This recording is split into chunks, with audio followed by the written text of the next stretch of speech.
Hello my dear friends, आप सभी का मैं एक बार फिर गर्मजोशी से स्वागत करता हूँ हमारे यूट्यूब चैनल स्टूडेंट्स केयर पर। और आज हम हमारा शुरू करने जा रहे हैं। आज मैथ का सेशन शुरू करने जा रहे हैं। मैथ में हर बार मैथ का ये हमारा पहला सेशन है। और पहले से आप सभी जानते हैं कि एयरफोर्स और नेवी में मैथ से रिलेटेड मैथ के 25-25 क्वेश्चन आते हैं और 25 नंबर का सेक्शन रहता है। और इसमें मैथ्स पार्ट में हर पार्ट में एक अलग से पास और अलग से क्वालिफाई करना इसको अनिवार्य होता है। इसलिए आज हम मैथ का सेशन शुरू करने जा रहे हैं। आप वीडियो को शुरू से लेकर अंत तक वॉच कीजिएगा और आपको कुछ नया और कुछ अच्छा सीखने को न मिले तो आप दोबारा इस वीडियो को मत देखिएगा। ये मैं आपको इंश्योर करता हूँ कि आप यहाँ से कुछ ना कुछ ज़रूर अच्छा सीख कर जाएंगे। चलो फिर आपका बिना टाइम वेस्ट किए आज हम लौटते हैं हमारे टॉपिक पर। टॉपिक क्या है भी आज हम लेते हैं। हमारा पहला टॉपिक है श्रेणियाँ। ये वैसे तो 10th क्लास में पढ़ने को मिलता है, लेकिन एयरफोर्स नेवी में हर बार इससे एक क्वेश्चन डेफिनेटली पूछा जाता है। ये मेरा 4 या 5 ईयर का एक्सपीरियंस आपको बोल सकते हैं। इससे एक क्वेश्चन क्या पूछा जाता है, इससे एक क्वेश्चन होता है एपी जीपी और एचपी में से पूछा जाता है। AP GP HP. और ये टॉपिक 3 भागों में बटा हुआ है, AP GP HP. AP means AP को बोलते हैं समांतर श्रेणी हिंदी में, एचपी को बोलते हैं गुणोत्तर श्रेणी और एचपी को बोलते हैं ऋणात्मक श्रेणी, सॉरी जीपी को बोलते हैं गुणोत्तर श्रेणी। चलो हम इसको पढ़ते हैं। सबसे पहले हम पढ़ेंगे एपी। एपी में समांतर श्रेणी को हम सबसे पहले पढ़ेंगे और हम 0 लेवल से लेकर एक अच्छे लेवल तक बोल सकते हैं, अच्छे लेवल तक हम इसको पढ़ने जा रहे हैं। और चलो आज का हमारा टॉपिक शुरू करते हैं एपी। एपी में बता दूं कि एपी क्या होता है। एपी एक संख्याओं की एक ऐसी श्रृंखला होती है जिसमें दो क्रमागत संख्याओं के मध्य अंतराल समान रहता है। मैं कह सकता हूं कि आप दो क्रमागत संख्या उस श्रेणी में से, उस श्रृंखला में से कोई सी भी दो क्रमागत संख्याएं उठा लीजिए और उन क्रमागत संख्याओं के मध्य आपको अंतराल समान मिलेगा, जिसे हम एपी बोलते हैं। इसी कारण इसका नाम समांतर श्रेणी मिला है। समांतर श्रेणी को बोल सकते हैं कि ये क्रमवाइज पदों में बढ़ोतरी, पदों में कमी करती जाती है। जैसे कि एक एपी लेते हैं 2 4 6 8 10, ये एक श्रृंखला है। ये श्रृंखला है। हम आपको नहीं पता है कि ये कौन सी श्रृंखला है। तो जैसा कि मैंने बोला कि दो क्रमागत संख्याओं के मध्य अंतराल समान रहता है। दो क्रमागत संख्या, ये भी दो क्रमागत है, ये भी दो क्रमागत संख्या है, ये भी दो क्रमागत संख्या है, ये भी दो क्रमागत संख्या है। आपको अंतराल का बोले, इन दो के मध्य अंतराल क्या है? 2 का होता है, 2 का है। और इन दो के मध्य अंतराल क्या है? 2 का है। इन दो के मध्य अंतराल किसका है? 2 का है। इन दो के मध्य अंतराल क्या है? 2 का है। ये आप सभी जानते हैं। 6 में से 8 में से 6 गया 2, 10 में से 8 गया 2, अंतराल समान है, इसलिए हम इसको बोलते सकते हैं ये कौन सी श्रेणी है? ये एपी है। एपी मीन्स समांतर श्रेणी है। चलो ठीक है, ये सभी इतना आप सभी जानते हैं। इसी आगे हम शुरू करते हैं एपी। एपी में क्या होता है? एपी में एक होता है सार्वंतर। सार्वंतर जो हमने अभी अंतराल निकाला है, अंतराल क्या आया था? 2 2 2 हमारा अंतराल आया था, इसी को सार्वंतर बोला जाता है। सार्वंतर को क्या कह सकते हैं? डी से दर्शाया जाता है। सार्वंतर इसे डी से दर्शाया जाता है। ये क्या होता है?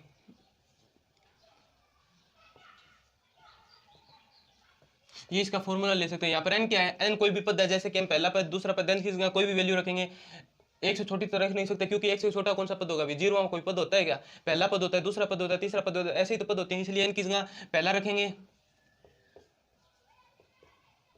ये 1 - 1 0 गया, तो ये 0 पद, ये कोई पद ही नहीं है, तो सार्वंतर पहले पद का क्या सार्वंतर है? पहला पद खुद आ जाएगा। दो एन की जगह 2 रखेंगे तो a2 - a1 हो जाएगा। एन की जगह 3 रखेंगे तो a3 - a2 हो जाएगा। ये सार्वंतर के सूत्र होते हैं। बाद वाला पद में से पहले वाला पद घटाने पर सार्वंतर आपको प्राप्त होता है एपी में। चलो ठीक है, सार्वंतर का क्या फॉर्मूला हो गया?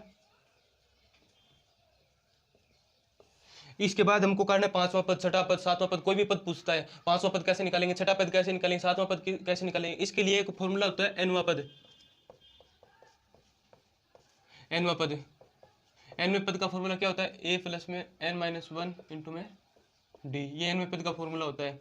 और जैसे कि किसी एपी के अंदर 10 पद है, तो आपको पूछ लें कि पहला पद दे दिया आपको 5 है, दूसरा पद आपको सार्वंतर दे दिया कि 4 है, तो आप ज्ञात करो a6 ज्ञात करो।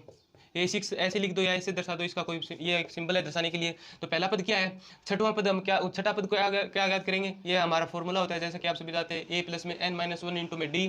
तो हम a6 कैसे ज्ञात करेंगे? a की वैल्यू में दी गई है 5 है, तो 5 6 n की वैल्यू 6 होगी, क्योंकि छठा पद ये कौन सा है? n वां पद ही होता है। ये कौन सा पद ज्ञात करना है? तो ये क्या है? 6 - 1 मल्टीप्लाई 4 प्लस में 5 मल्टीप्लाई 4, 6 में से बन गया 5 प्लस में 5 इंटू 4 मल्टीप्लाई हो जाएगा 20, और ये 25, ये 25 आ गया। चलो ठीक है, ये 25 आ गया। आप इस फॉर्मूले समझाने के लिए था। अंतिम पद आ गया, सार्वंतर आ गया। यह एपी में पूछा जाता है। एक एपी में ऐसे भी पूछा जाता है कि कोई 10 पदों की श्रृंखला है, 15 पदों की श्रृंखला है, कुछ भी है, उसका पहला पद दे दिया, जैसे कि 5, तो सार्वंतर दे दिया कि 4 है, 4 है, तो आप और अंतिम पद दे दिया आपको एन दे दिया कोई 20, तो आप अंत से छठा पद ज्ञात करो, अंत से सातवां पद ज्ञात करो। ये कैसे ज्ञात करोगे? इसके लिए फॉर्मूला होता है अंत से एमवा पद का फॉर्मूला क्या होता है? अंत से एमवा पद ज्ञात करने के लिए आपको कह दे तो आप जो अंतिम पद है उसको पहला पद मान लीजिए, अंतिम पद को पहला पद मान लीजिए। अंतिम पद एनवें पद का फॉर्मूला कहते हो एन ए एन, अंत से एनवें पद मतलब अंतिम पद को पहला पद मान लीजिए। पहले पद की जगह एन रख दिया, ये अंतिम पद है, प्लस में एन माइनस 1 डी। ये क्या एनवा पद ज्ञात किया था, अब कौन सा एमवा पद है तो एम हो जाएगा -1 इंटू में डी। डी क्या होगा? जैसे कि एक श्रेणी है 1 2 3 4 5, इसका सार्वंतर क्या है? इनके मध्य का अंतर, इनके मध्य का अंतर सभी के मध्य का एक है, एक है, आप जानते हैं। लेकिन मैं ये श्रेणी को ऐसे बोल दूं कि अंत से माना हमने, अंतिम पद को पहला पद माना, इस श्रृंखला को उल्ट दीजिए, उल्टने पर ये कैसी हो जाएगी? 5 4 3 2 1, ये हो जाएगी। ये क्या अंत से पूछा है इसलिए हमने उसको उल्टा, क्योंकि अंत से पूछा तो अंतिम पद को पहला पद मान लिया, अंतिम से दूसरे पद को दूसरा पद मान लिया, अंतिम से तीसरे पद को तीसरा पद मान लेंगे, ऐसे मान लेंगे। ऐसे मानने पर इसका सार्वंतर क्या हो जाएगा? 4 - 5, दूसरा आगे वाला पद माइनस पहले वाला पद, ऐसे ही तो सार्वंतर निकालते हैं। 4 - 5 -1, ऐसे ही इनका अंतर 3 में से 4 गए -1, 2 में 1 में से 2 गया -1, 2 में से 3 गया -1, ये -1, पहले 1 आ रहा था सार्वंतर और अब -1 आ रहा है, मतलब सार्वंतर का भी नेगेटिव चिन्ह लेना है। सार्वंतर का नेगेटिव चिन्ह लेंगे, डी की जगह -d, ये आपका फॉर्मूला हो जाएगा। अंत से अंतिम से पद ज्ञात करने का फॉर्मूला हो गया। चलो ठीक है। इसके बाद समांतर श्रेणियों में आता है समांतर माध्य। समांतर माध्य कैसे ज्ञात करते हैं? समांतर माध्य होता है भाई, जैसे कि कोई दो श्रेणी है, ए और बी किस में है? एपी में है। समांतर माध्य एक ऐसी संख्या, इन दोनों के मध्य समांतर माध्य एक हो सकता है, कितने भी हो सकते हैं, कि ऐसी संख्या इनके मध्य कोई समांतर माध्य मैंने दे दिया, पी समांतर माध्य दे दिया, तो ऐसी संख्या कि ए और पी के मध्य का अंतर और बी और पी के मध्य का अंतर समान हो, मतलब इनके बीच में कोई समांतर माध्य रखने के बाद भी ये एपी में भी रहनी चाहिए, उसी को समांतर माध्य बोलते हैं। कि ऐसी संख्या दो संख्याएं समांतर श्रेणी में है, एपी में है, तो उनके मध्य एक ऐसी संख्या रख देंगे तो जिसके बाद भी वह समांतर श्रेणी में रहेगी। वो संख्या, वो तीसरी संख्या जो रखी है उसको काउंट करने के बाद भी वह तीनों संख्या एपी में ही रहनी चाहिए, ऐसी संख्या को समांतर माध्य बोलते हैं। ये कोई बीच में कोई संख्या आ गई पी, इसको समांतर माध्य बोलते हैं। इसको निकालेंगे कैसे? इसको ये इन दोनों के मध्य का अंतर और इन दोनों के मध्य का अंतर समान होगा, आप सभी को जानते हैं। तो इनके जैसे कि P - A, इन दोनों के मध्य का अंतर और इन दोनों के मध्य का अंतर बराबर होगा, तभी तो ये समांतर माध्य होगा। तो P - A कर दिया तो इनके मध्य का अंतर भी समान होगा, तभी समांतर माध्य में। तो B - P हो गया, P इधर गया, P प्लस में P बराबर B प्लस में B, A इधर गया, B प्लस में A, ये हो गया 2P बराबर B प्लस में A। तो 1P बराबर क्या हो गया? B प्लस में A बट्टा में 2। ये समांतर माध्य का सूत्र हो गया। ये कौन सा समांतर माध्य? जब दो संख्याओं के मध्य एक समांतर माध्य दिया हो तो इस समांतर माध्य का सूत्र है। चलो ठीक है, इसको मैं यहां पर लिख देता हूं। एपी में तो समांतर माध्य को एम से प्रेजेंट करते हैं, एम से A प्लस में B बट्टा में 2, ये P के बराबर हो गया। ये आपका समांतर माध्य है। चलो समांतर माध्य, तो समांतर माध्य तो ये हो गया, जैसा कि APB, सॉरी भाई, मैंने बताया था कि समांतर माध्य इंक्लूड करने के बाद भी ये तीनों संख्या किस में रहनी चाहिए? तीनों संख्या समांतर श्रेणी में रहनी चाहिए, जैसा ये आपका रूल होता है, इसीलिए तो समांतर माध्य यहाँ पर नाम दिया गया। यदि ये तीनों संख्या एपी में ना हो तो फिर कोई भी संख्या ला दो भाई, दो संख्याओं के बीच में तो अनंत संख्या हो सकती है, आप सभी जानते हैं। तो उनके मध्य कोई भी संख्या हो जाए, कोई भी नहीं होगी, एक संख्या होगी, वो संख्या डालने के बाद ये तीनों एपी में ही रहने चाहिए, इनका कोई गुण और इनका कोई क्रम परिवर्तित नहीं होना चाहिए। अब ये समांतर माध्य, पहले इनके मध्य का सार्वंतर कुछ भी था, डी था, तो अब इनके मध्य का सार्वंतर क्या होगा? वो पहले वाला तो नहीं रह सकता, पहले वाला नहीं रह सकता, क्योंकि पहले कोई भी संख्या 2 और 4 है, 2 और 4 एपी में है, तो इनके मध्य क्या आया? 2 प्लस में 4 बट्टे में 2, 6 बट्टे में 2 बराबर 3। इनका समांतर माध्य क्या है? 3 है, 3 डाल दिया। तो इनके मध्य पहले सार्वंतर क्या था? 2 और 4 का सार्वंतर क्या था? 2 था, 4 में से 2 गई। अब इनके मध्य का सार्वंतर है, इनका 1 है, इनका 1 है, कहने का मतलब ये है कि सार्वंतर पर प्रभाव पड़ता है। ये सार्वंतर आप कैसे निकालेंगे, ये दिक्कत है। तो सार्वंतर आपको पता है कि इन दोनों ये एपी में है तो इनके मध्य का अंतर और इनके मध्य का अंतर बराबर रहेगा। तो जैसा कि पी नहीं,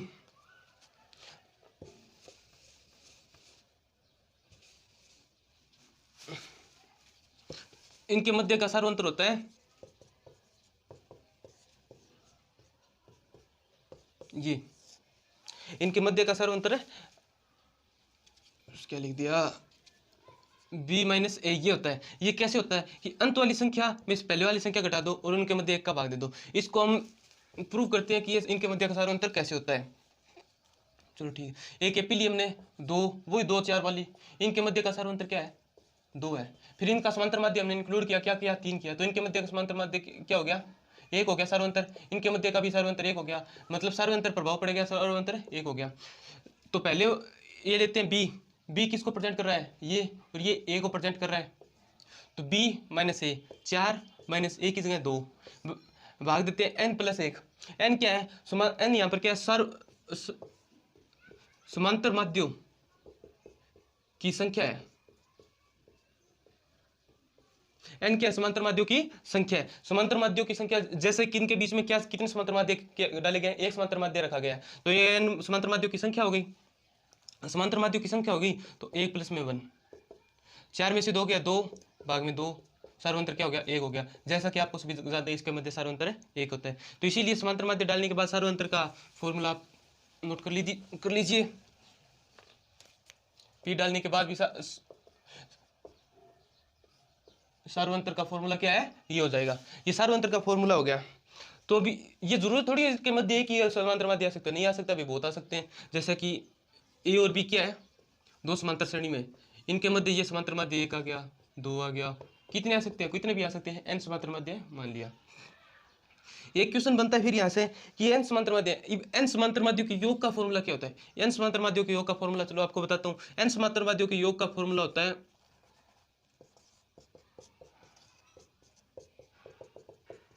n समांतर माध्यों के योग का फॉर्मूला होता है पहली संख्या प्लस में दूसरी संख्या का मल्टीप्लाई, जितने समांतर माध्य डाले गए, कितने डाले भाई, n, उसका आधा कर दो। पहली संख्या प्लस में दूसरी संख्या, जितने समांतर माध्य डाले गए उनका आधा करके उनका मल्टीप्लाई करवा दो। ये n समांतर माध्यों के योग का फॉर्मूला हो गया। चलो इसको भी देखते हैं कि ये सही है या नहीं है, क्या पता। चलो ठीक है, एक संख्या लेते हैं हम, 1 2 3 4 5 6, 1 और 6 दो संख्या है, इनके मध्य कितने समांतर माध्य डाले गए हैं, 4 समांतर माध्य डाले गए हैं। ये क्या है, ए है और ये बी है, इनके मध्य 4 समांतर माध्य डाले गए हैं, A1 A2 A3 A4। इनके योग का इनका योग कितना होगा, 2 और 3 5, 5 4 9, 9 और 4 9 और 5 14। चलो ठीक है, और फॉर्मूले से पता करते हैं। फॉर्मूला क्या कहता है, पहला पद प्लस में दूसरा पद, पहला पद 1 और दूसरा पद 6 इंटू मल्टीप्लाई n क्या है, समांतर माध्यों की संख्या। हमने समांतर माध्य कितने डाले हैं, हमने समांतर माध्य 4 डाले हैं, तो 4 1 2 3 4 माध्य डाले हैं, 4 समांतर माध्यों की संख्याओं का आधे का मल्टीप्लाई, n/2 का मल्टीप्लाई। चलो ठीक है, 1 और 6 7 हो गई, इंटू में 4, ये क्या हो गया, 2 बच गया, तो इनका भी क्या हो जाएगा, 14। इनका योग क्या है, 14, और इनका ऐसे सीधा जोड़ने पर 2 और 3 5, 5 से 4 9 और 9 और 5 14 आता है। तो ये आप समांतर माध्यों के योग का फॉर्मूला, इस समांतर माध्य के योग के फॉर्मूले से आपको सीधा क्वेश्चन पूछा जाता है, इसलिए आप समांतर माध्यों के योग का फॉर्मूला भी ध्यान में रखें।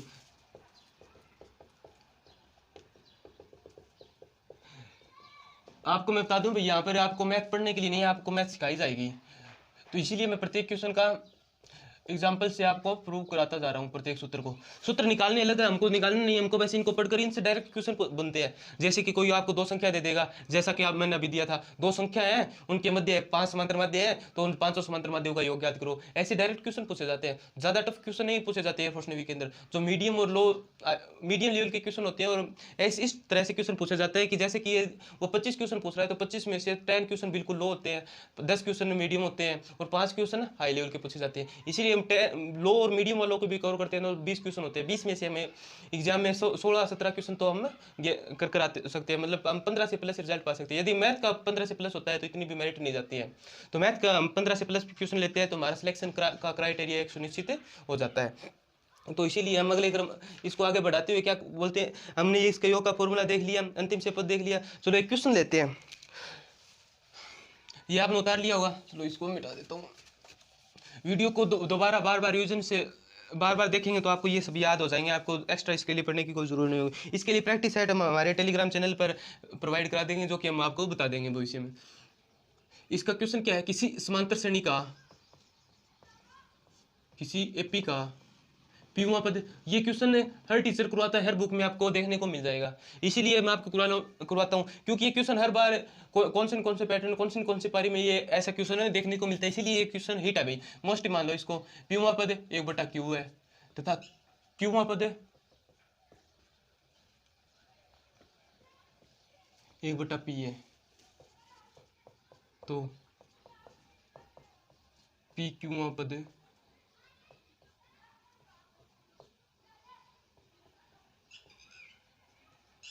ज्ञात करो, पी क्यू पद ज्ञात करो। पी क्यू पद आप कैसे ज्ञात करेंगे, फॉर्मूले से करें, टी पी ए प्लस में एन पी -1 इंटू में मल्टीप्लाई, फिर ऐसे टी क्यू करें, ऐसे फॉर्मूले से हो जाएगा। लेकिन हमें कॉम्पिटिटिव एग्जाम के लिए हम तैयारी कर रहे हैं, प्रिपेयर कर रहे हैं, तो हमें कॉम्पिटिशन एग्जाम में भी हमको इनको हिट करते हुए चलना। तो ये ज्ञात करने के आपको मैं एक ट्रिक बताता हूँ।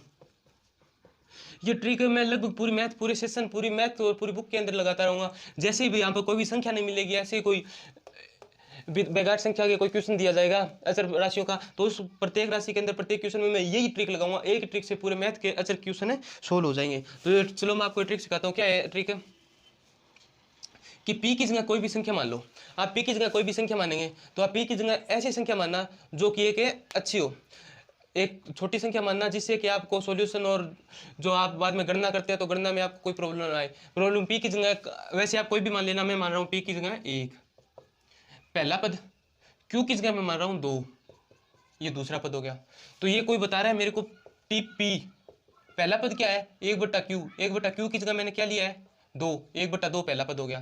तो टी क्यू क्यूवा पद दूसरा पद 1/p, पी की जगह 1 माना तो दूसरा पद 1 हो गया। तो टी पी क्यू,